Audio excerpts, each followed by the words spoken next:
Hi, this is Runa, and you're listening to the Changemakers podcast, where we share tips, insight, tools, and stories from other changemakers designed to motivate you to become the change you want to see in your world. Make sure you join our Changemakers community at runamagnus.com/podcast. And now, this is your time to sit back, relax, and enjoy. Welcome, Chloe, to the Changemakers podcast. It's such a brilliant thing to have you from all the way from New Zealand, and here I am in Iceland. We are absolutely opposite here on the other end of the world. Opposite. Yeah. 8 a.m. for you, 8 p.m. for me. It's such a pleasure to be here, Runa. I'm really excited to just have a chat and get into some really, fun conversation. Yeah. We live in strange times. And before I pressed the record button, we were talking about traveling and traveling as an individual. There's restrictions, different restrictions from countries, but we were talking about how it is affecting us, and that made me think about our mindset in the world that we're living in, and how our mindset can affect us when we're running our business, when we want to grow it, and we want to market our business, market ourselves, and we want to somehow clear through the clutter, and it can be really, really hard and really challenging to do that in the times of change that so many of us are experiencing. I know you're an expert in marketing, so tell me, what gets you up in the morning in these times? I think for me, what's been really driving me. So I think if I could come back to the mindset piece of it, I mean, I really, really noticed like two groups or two types of people, right? There's the people that go, oh, this has happened to me. Okay, I'll just sit, I'll wait it out, and we'll see we'll just see what happens. But woe is me, this is really, really hard and awful. And then there's the other group, sitting in this other camp that are like, okay, this is a problem, but I'm going to show up and I'm going to just do what I need to do. I'm going to serve my clients and just, I'm just going to adapt. I'm going to figure it out. So, I've been speaking with clients or new clients that are around moving online. So being able to digitize their business and doing things differently, where they used to, rely on referrals, built their whole business on referrals and things like that. So, so, I mean, that's just a side note. It's been quite incredible to watch that, it's really, we've all been in this change at the same time.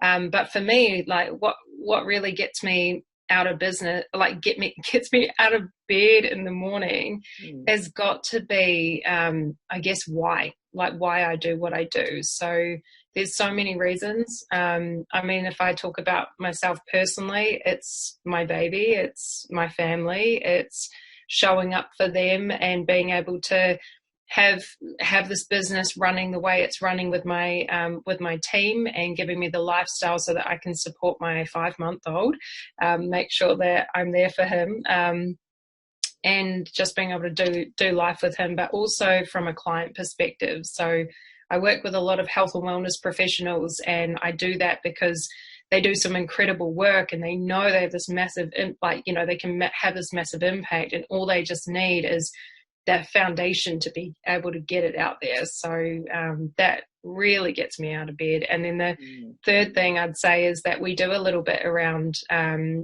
giving back. So our business then contributes to teen development programs. So helping educate them and do cover a couple of spaces there, or gaps, I should say, where teens just need a little bit more support in this day and age. So there's a few different reasons as to why I get out of bed, but having purpose, that's what I'm hearing.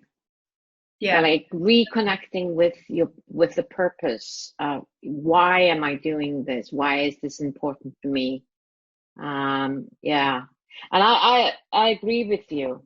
And I think in the time of change that we're living in, revisiting that is probably what many of us need to do, because that why might have changed. And there is a lot of possibilities actually that opens up when you revisit your why, isn't it? It might be like you're saying, staying open for looking at the world in a different way, looking at your business in a different way. We used to, maybe like you said, used to go by referrals, and now you're thinking, oh, how I'm going to put all of this into an online format. And and that takes a growth mindset to do that. You think like that fear, when COVID came in, and a lot of businesses that were working, face to face, and they were forced to close down. Well, it depended on the country, I guess, but the fear, you built and you put so much effort and blood, sweat, and tears into your business, and then some extenuating circumstances closes it all down, and that fear can be really consuming. It's like that dark cloud that comes over, and it's really hard to kind of wade through the noise and go, okay, what do I do now? I've got to, I've got to figure all this out. So I'm going to go and I'm going to set up something on Facebook, and I'm going to go on Instagram, and I'm going to figure out how to do this. And that can get overwhelming. And, I guess it's with that fear, it's going, okay, what's the first step? What's the first step I can see? I'm just going to focus on that and go, just one step at a time. I think, it's so true. So true. And that just, when you're so overwhelmed, you don't have any space. Your head is just overwhelmed. There's no space in your head to do anything different. So, speaking of that, I mean, going back to really your beginning and when you started your business and talking about the why, I mean, what inspired you in the first place to start your business? That's a really good question. So I actually spent years wondering what I could do that would add some value or fulfill me. I had this I don't know, this hole. Like it felt like I wasn't living into my purpose, living into my potential. I actually used to tell people at the dinner table, like, I'd go out for dinner and they'd be like, where do you see yourself in the next few years? I'm like, I don't even know, but I know that there's something that I need to be doing. And again, it comes back to that purpose and finding that. But there was this one, this one event that finally catapulted me into doing what I'm doing now.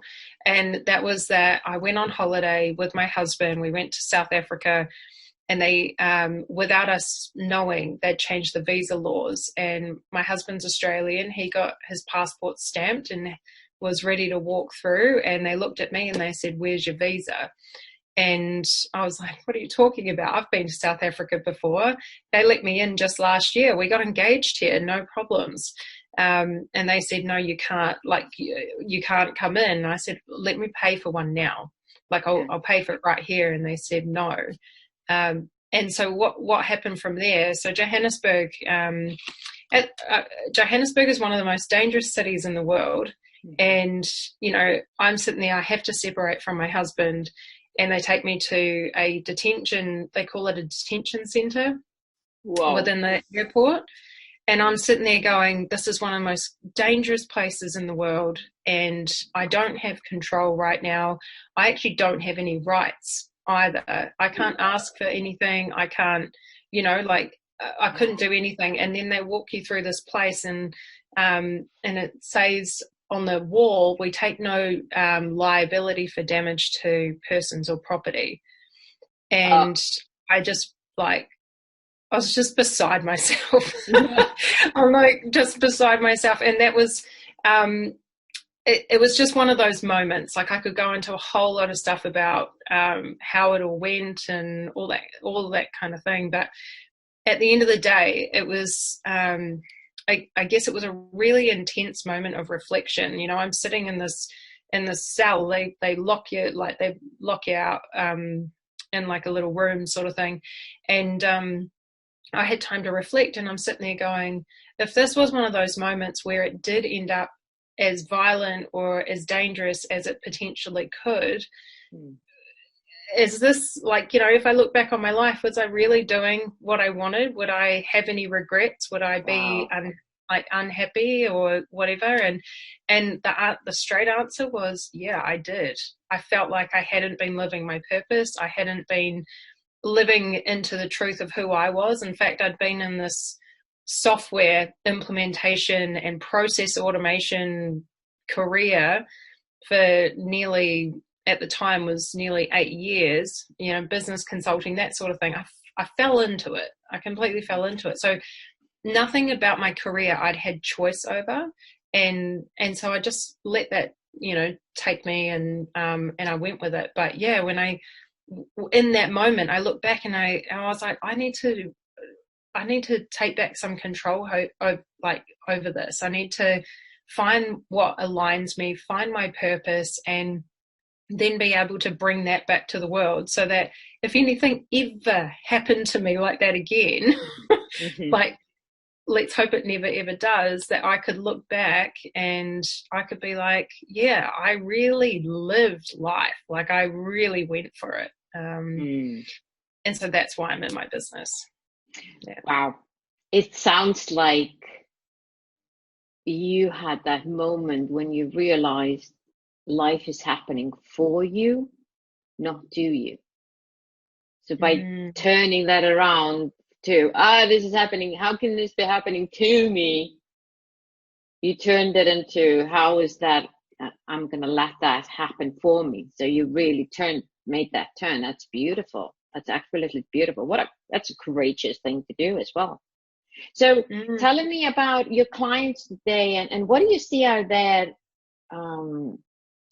What are they most often struggling with that you are helping them with? So it's all about generating clients online. Most of the businesses I've worked with, I'd say wanted to establish an online business, but I have also worked with, I have worked with health and wellness professionals, or I do, that have built their businesses around referrals and things like that. And they've hired other professionals. Like I'm working with a lady at the moment, chiropractor, and she's hired 2 other chiropractors, and she's like, before it was, you know, there was enough referrals and it kept me really busy, but now I'm growing my team and I'm scaling, I'm expanding, and I want to open another practice. I need to start bringing, creating some consistency with the clients I'm generating. So she's never done any digital marketing, never used any social media or anything like that. She's never had to. She's just really good at what she does. But now she wants to expand that network out. And so that's what we're doing, is we're just setting her up with the foundations online, so that she can do that. Social media, doing some of the email marketing, automation campaigns, things like that. We don't need to go into all of that. That's no. But it's interesting because when you're saying that, I'm a chiropractor, and the social media marketing is not the first thing that comes in my mind. So I can just imagine all the hurdles and the obstacles she was facing by doing that. And it's beautiful to be able to have someone like yourself to can help you to see the light in this, can sometimes feel like a crazy bit to be online as well. That bit of you can just see, everyone is just shouting at you, and to be able to do something, stand out and be of value to your potential client and turn them into a client. It's not just because you're a good chiropractor doesn't mean that you can do that by yourself.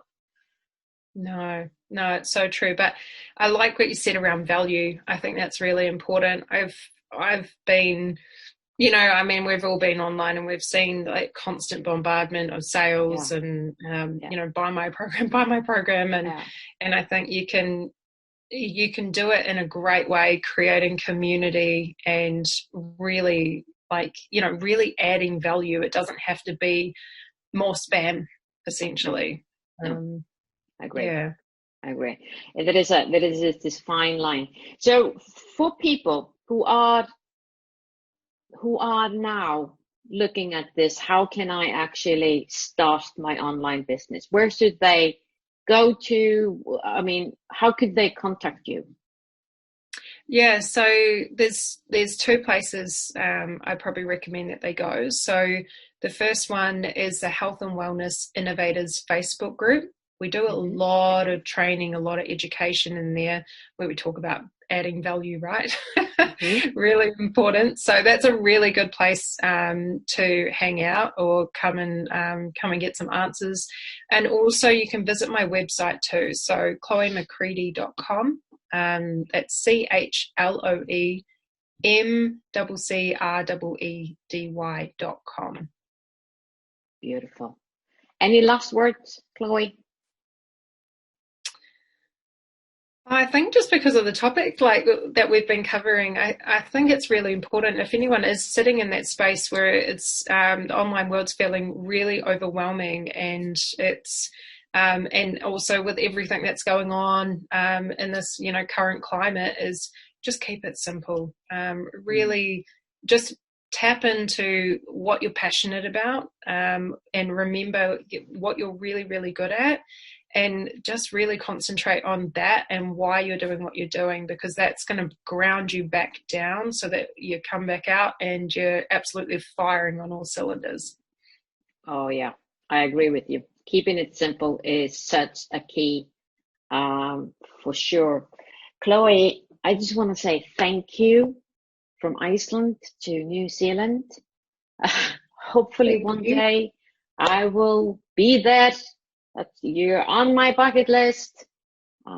Maybe I will be rolling around New Zealand one day like we did with Iceland. But nevertheless, thank you so much for being our guest and sharing your wisdom. I love it. Thanks, Verna. Thanks for having me. I really appreciate it.